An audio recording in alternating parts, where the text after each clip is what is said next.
دیکھیے بسم اللہ الرحمن الرحیم، یہ چل رہی ہے بحر کامل، تو اس کے عروض 3 ہیں اور ضربیں کل 9 ہیں۔ تو پہلا عروض گزرا، دوسرا عروض گزرا۔ پہلے عروض کے تحت 3 ضربیں تھیں اور دوسرے عروض کے تحت 2 ضربیں تھیں، تو 3 2 5 ضربیں گزری۔ ابھی آپ کو 4 ضربیں پڑھنی ہے۔ تو اب تیسرا عروض آ رہا ہے، اس تیسرے عروض کے تحت 4 ضربیں آئیں گی، تو 5 4 9 ہو جائے گی۔ تیسرا عروض مجزو صحیح ہے، مجزو سمجھ ہی رہے ہیں، آخر سے ایک جز حذف کر دیا جائے۔ تو اب کیا ہو جائے گا، 3 اجزاء تھے یعنی کل 6 اجزاء تھے، تو اب جب مجزو ہو جائے گا تو ایک جز حذف ہو کر کے 6 کی جگہ پر 4 بچیں گے، یعنی 2 اجزاء۔ متفاعل متفاعل ایک مصرع، متفاعل متفاعل دوسرا مصرع۔ تو تیسرا عروض مجزو ہے، بس مجزو ہے، اس کے علاوہ اور کوئی تبدیلی نہیں، صحیح ہے، مجزو صحیح۔ اس کی 4 ضربیں ہیں۔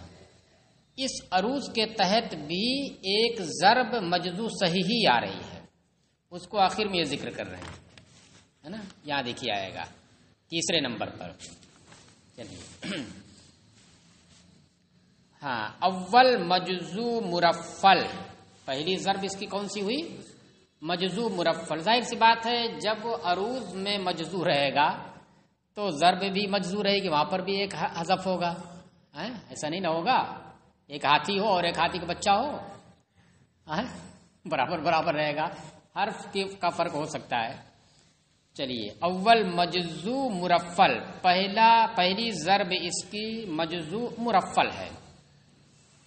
تو مرفل میں کیا ہوتا ہے، ترفیل پیچھے پڑھا آپ نے نا، وتد مجموع، جس جز کے اخیر میں وتد مجموع ہو اس پر ایک سبب خفی بڑھا دینا۔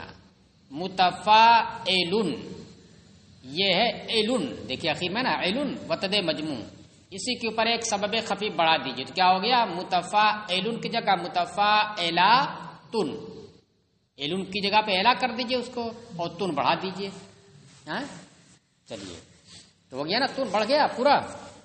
مثال اس کی دیکھی دیا ہے، وَلَقَدْ سَبَقَ متفاعل، وَلَقَدْ سَبَقَ متفاعل، تَهُمُوا إِلَيْ، میم کے اوپر پر الٹا پیش رہے گا، تو اب واو کے درجے میں ہو گیا نا، واو ساکن، میم کے اوپر پیش اور واو ساکن آ گیا آخر میں۔ وَلَقَدْ سَبَقَ متفاعل، تَهُمُوا إِلَيْ متفاعل، إِلَيْ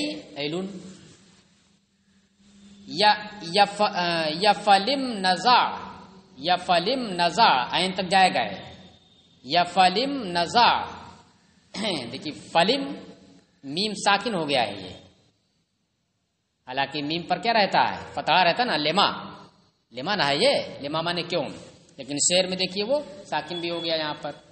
یفلم نزع متفاعل، یفلم نزع، وزن بیٹھ رہا ہے نا، یفلم نزع متفاعل، وانت آخر متفاعلات، توان متفا تآخر علاتن، دیکھیے مفہوم شعر کا ہے، اس کے اندر شاعر نے جو مخاطب ہے، جس کو اس میں مخاطب کیا ہے، اس کی بزدلی کو ظاہر کیا ہے۔ کیا کہہ رہا ہے، اور تم تو میرے پاس آنے میں ان لوگوں پر سبقت کیے، جب آنا تھا میرے پاس تو بڑی تیزی سے تم آئے، سب سے پہلے آ گئے اور باقی سب پیچھے رہ گئے۔ فلما نزعتا، تو کیوں تم رکے رہ گئے، جب پہلے آئے تو پہلے میدان جنگ میں جانا چاہیے تم کو، آنے میں تو بہت پہلے رہے، اور تم یقیناً تم تو میرے پاس آنے میں یقیناً تم نے تو میرے پاس آنے میں سب پر سبقت کی ہے، فلما نزعت وانت آخر، تو کیوں تم رک گئے اور سب سے پیچھے ہو گئے؟ آخر سب سے آخری بن گئے، کہاں؟ آنے میں سب سے پہلے رہے اور میدان جنگ میں جانے میں سب سے پیچھے ہو گئے، تو اس کا مطلب کیا ہوا؟ تم بڑے بزدل معلوم ہوتے ہو، بڑے بہت سارے ہوتے ہیں خالی نعرہ لگاتے ہیں، کچھ کرنا نہیں رہتا ہے۔ چلیے دیکھیے دوسری ضرب اس کی کیا ہے؟ مجزو مزال، مجزو تو رہے گی سب میں نا، ہاں مزال ہے، ازالہ۔ ازالہ کسے کہتے ہیں؟ جس جز کے اخیر میں وتد مجموع ہو اس پر ایک ساکن سے بڑھانا، پورا سبب خفیف بڑھانا یہ ہو جائے گا ترفیل، اور صرف ایک ساکن بڑھا دینا تو دو ساکن جمع ہو جائیں گے نا، ہاں تو اخیر میں چلے گا، ایک ساکن بڑھا دینا یہ ہو جائے گا ازالہ۔ تو دیکھیے متفاعلاتن یہ کیا تھا؟ مرفل تھا، اور متفاعلان یہ کیا ہو گیا؟ یہ ازالہ ہو گیا، مزال۔ دیکھیے جدسن یکون مقامہ، جدسن یکو متفاعل مقامہ متفاعل، ابدم بمخ متفاعل، ابدم بمخ متفاعل، تلف الریاح متفاعلان، تلف الریاح متفاعلان۔ وہ قبر جو اس کا مسکن ہے، جو وہ قبر یا اس طرح کی وہ قبر جو ہمیشہ اس کا مسکن بنا رہتا ہے، وہ ہواؤں کی گزرگاہ میں ہے، یعنی ایسی جگہ اس کی وہ قبر ہے جو جس پر ہمیشہ ہوا گزرتی رہتی ہے۔ چلیے جدس مانے قبر ہوتا ہے، اجداس جمع اس کی آتی ہے۔ چلیے جدسن یکون مقامہ ابدن بمختلف الریاح، بمختلف الریاح یہ خبر بنے گا، اور جدسن یکون مقامہ ابدن یہ پورا موصوف صفت سے مل کر کے مبتدا بنے گا۔ وہ قبر جو ہمیشہ اس کا مسکن بنی رہتی ہے، یعنی ہمیشہ اسی میں وہ پڑا ہوا ہے، تو ہمیشہ اس کا مسکن بنی رہتی ہے وہ قبر، وہ ہے کہاں؟ وہ ہواؤں کی گزرگاہ پر۔ اختلاف کے معنی ہوتا ہے، ایک معنی جس کو آپ نے فیض الادب دوم میں پڑھا ہوگا، اختلاف کا ایک معنی ہوتا بار بار آنا جانا۔ ہاں اختلف الیہ زید، زید میرے پاس بار بار آیا گیا۔ ہاں پڑھا نا؟ یہ نہیں پڑھا ہے تو اگر بھول گئے ہوں تو ایک مرتبہ دیکھ لیجیے گا، اس میں سب بتایا ہے نا کہ صلہ کے اختلاف سے معنی بدلتا رہتا ہے۔ الدفع عن کسی کی حفاظت کرنا، الدفع الی کسی کو سپرد کرنا، سب بتا نا، تو اسی میں اختلاف کبھی آیا ہے۔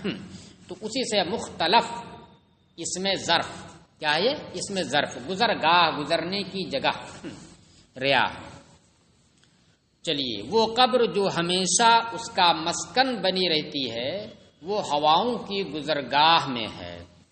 پیچھے جو حضرت نے ترجمہ لکھا اس سے تھوڑا سا ہٹ کر کے میں نے کر دیا۔ اچھا سوم مجزو صحیح عروض کی طرح، چار ضربیں ہیں نا اس کی، مجزو صحیح کی جو عروض ہے اس کی چار ضربیں ہیں، تو دو ضربیں تو آپ نے پڑھ لی، تیسری ضرب جو اس کے تحت آ رہی ہے وہ عروض ہی کی طرح مجزو صحیح ہے۔ تو اسی میں کہہ رہا ہوں کہ اگر اس کو اسی کے ساتھ لکھا گیا ہوتا تو آپ کو یاد کرنے میں آسانی رہتی۔ اول مجزو صحیح عروض ہی کی طرح، دوم فلاں سوم فلاں، اس طرح سے اس کو بیچ میں یہاں لا رہے ہیں تو تھوڑا یاد کرنے میں تھوڑی سی دقت ہوگی۔ وَإِذَا افْتَقَرَ تَفَلَا تَكُنْ، وَإِذَا افْتَقَرَ متفاعل، تفلا تكن متفاعل، متجشعا متفاعل، وتجملی متفاعل، متفاعل وتجملی متفاعل، کوئی وہ نہیں ہے نا، کوئی تبدیلی نہیں۔ دیکھیے وَإِذَا افْتَقَرْتَ فَلَا تَكُنْ مُتَجَشِّعًا، سب کا معنی معلوم ہے، تجشع کا معنی نہیں معلوم ہوگا۔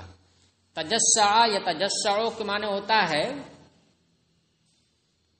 کھانے کا حریص ہونا، جیم کے ساتھ، کھانے کا حریص ہونا، دعوت ملی ایک دم بالکل لپیٹے ہوئے ہیں۔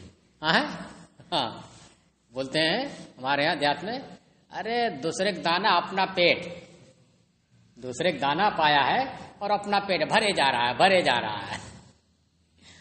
تو متجشع کے معنی کھانے کا حریص، یہاں جو ہے وہی ترجمہ کریں گے، حالانکہ پیچھے بتایا ہے کہ اس میں ایک یہ بھی روایت ہے کہ متجشعان کے بجائے متخشعان بھی آیا ہے، تخشع، تو اس اعتبار سے معنی بدل جائے گا۔ تخشع کا معنی ہوتا ہے بتکلف، بناوٹ کے ساتھ عاجزی ظاہر کرنا، اپنی ذلت ظاہر کرنا، ارے ہم بہت پریشان ہیں کچھ مدد کر دیجیے، حالانکہ کچھ پریشانی نہیں ہے۔ تو یہ جو کہہ رہا ہے نا، ارے ہم بہت پریشان ہیں، لڑکی کی شادی کرنا ہے، یہ کرنا وہ کرنا، آپریشن کرنا، پیسہ نہیں مل رہا، ڈاکٹر مانگ رہا، اور بناوٹ خوب کیے ہوئی ہے، تو یہ کیا ہے؟ اپنی ذلت ہی تو ظاہر کر رہا ہے وہ، محتاجی اور بلا وجہ۔ تو وہ تخشع میں آئے گا، وہ لفظ ہے نہیں یہاں پر، اس لیے اس سے بحث نہیں ہے، تجشع ہے جس کے معنی حریص ہونا۔ اور جب تم محتاج ہو جاؤ تو کھانا تھوڑا کم کھایا کرو، تب کہیں زیادہ پیٹ بھرنے کے چکر میں رہتے ہو۔ فلا تکن متجشعان، تو کھانے کے حریص مت بنا کرو۔ وتجملی، اور صبر جمیل سے کام لو۔ بھائی جب ٹھیک ہے، خوب فراوانی ہے تو کھاؤ مرغ مسلم، لیکن جب تم محتاج ہو گئے تو تھوڑا سا کم ہی کھاؤ نا۔ یہ تھوڑی ہے کہ تب بھی زیادہ کھاؤ اور زیادہ نہیں مل رہا چلو دوسرے کے سامنے ہاتھ پھیلاؤ، اسی میں کام چلاؤ، جتنی بڑی چادر ہے اتنا ہی پیر پھیلاؤ، وہی ہے۔ اور جب تم محتاج ہو جاؤ تو تم کھانے کے حریص نہ بنو، کم کھاؤ۔ وتجملی، اور صبر جمیل کرو۔ تجملا تجملو مانے صبر کرنا، صبر جمیل اختیار کرنا۔ اس کو آپ نے اظہار العرب میں بھی پڑھا ہوگا، تجمل کا لفظ، وتجملی۔ چلو چہار مجزو مقطوع، چوتھی ضرب کیا ہے؟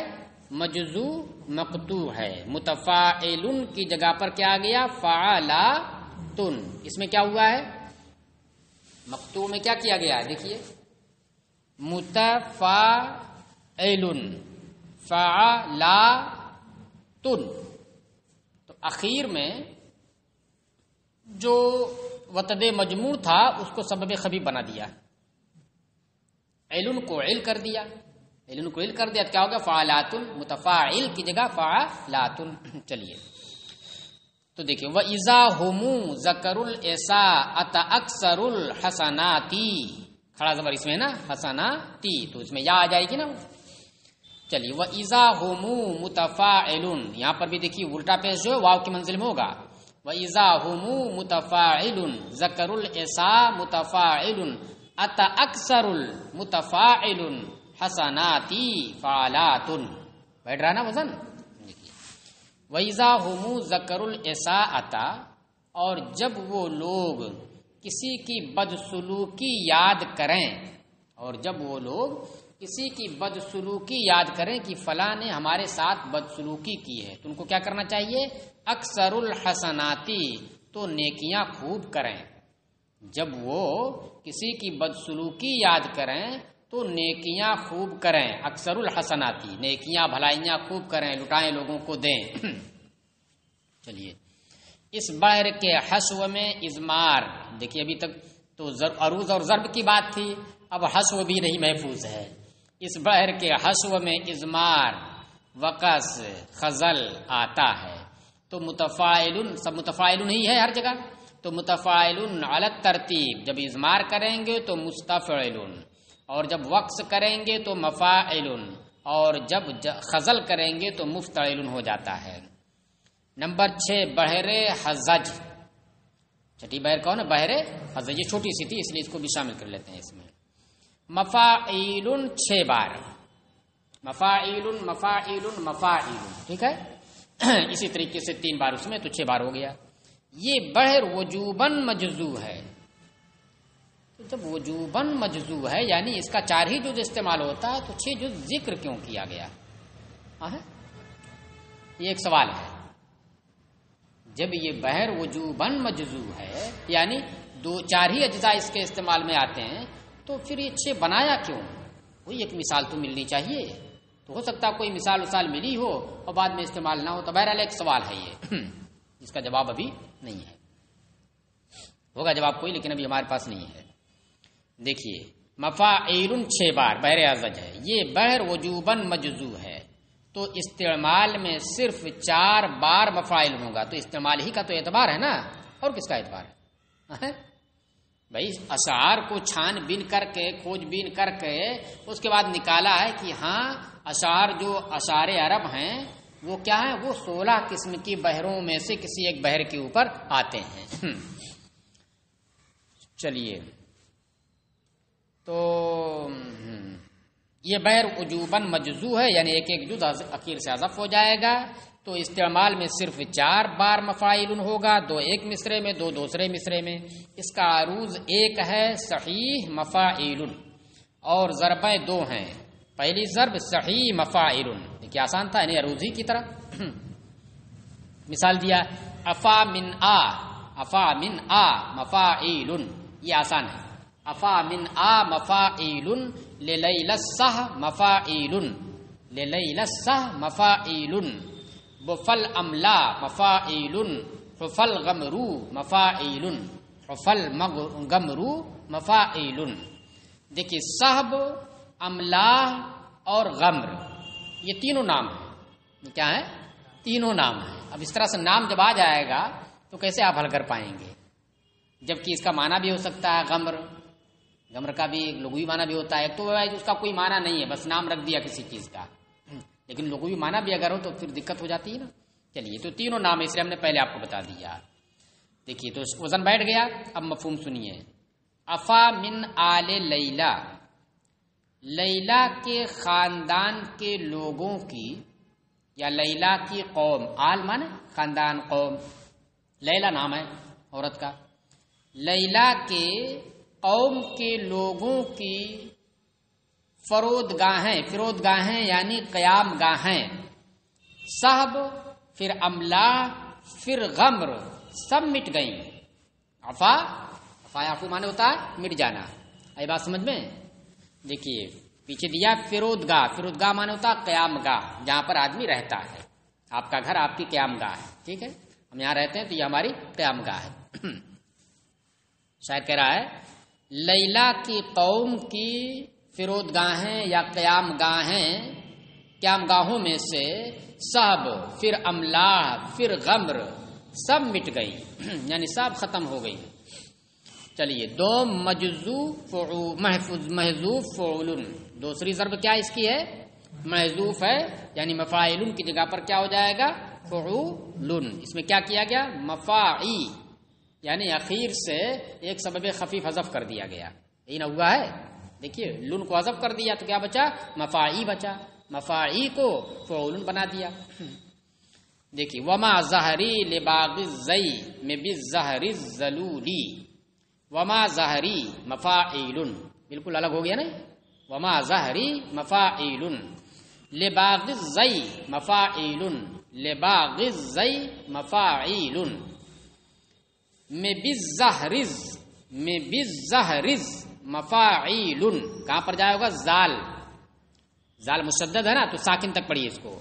میں بالظہرز مفاعل، ذلولی فعول۔ ما یہ مشابہ بلیسا ہے، ما نافیہ ہے، مشابہ بلیسا ہے۔ تو جس طریقے سے لیسا کی خبر کے اوپر با زائدہ داخل ہوتا ہے نا، لیسا زید بقائم آتا ہے نا۔ اچھا، تو اسی طریقے سے یہاں پر بھی اس ما کی خبر کے اوپر با زائدہ داخل ہے۔ زہر مانے پیٹھ ہوتا ہے، پشت۔ باغی، بغایبگی کے معنی ہوتا ہے چاہنا، بغایبگی مانے چاہنا، ارادہ رکھنا۔ دیم، ضاد یا میم، دید کے معنی ظلم، باغد دیم کے معنی ہوتا ہے ظلم کا قصد کرنے والا، یعنی ظلم کرنے والا، ظلم کا ارادہ رکھنے والا۔ بالظہر ذلولی، ظاہر مانے یہاں پر بھی پشت ہے، یہی خبر ہے، اور ذلول اس کی صفت ہے۔ ذلول کے معنی تابع دار، فرما بردار، جو جیسا کہے ویسا ہو جاؤ۔ اس نے کہا پیٹ جھکاؤ، جھک گئی پیٹ، تو یہ ہے ظاہر ذلول۔